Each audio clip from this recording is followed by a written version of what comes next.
Рекордни 94 годишнини ќе бидат одбележани годинава. Собранието ја усвои програмата за одбележување јубилејни годишнини на значајни настани и истакнати личности.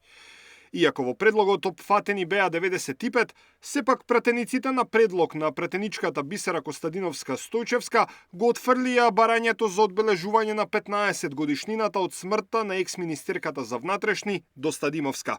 Ако тргнеме по тоа дека има годинава се точно се навршуваат тие 15 години од незината смрт, тогаш ќе треба секоја година ќе мора да одбележуваме јубилеј на смрт или раѓање на поранешни министри за внатрешни работи.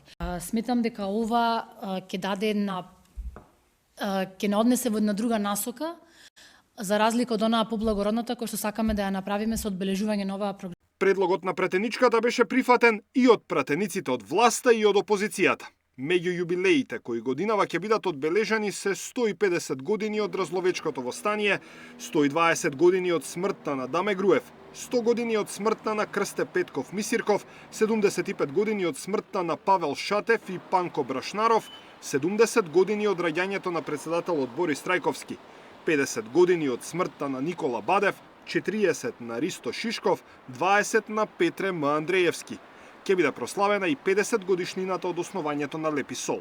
Меѓу јубилеите 80 години од раѓањето на Милаим Фејзуи. Прашање кое не доби внимание на Собраниската комисија.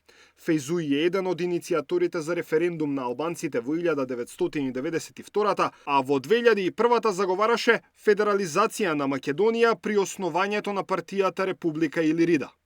Даниел Василев, Сител телевизија.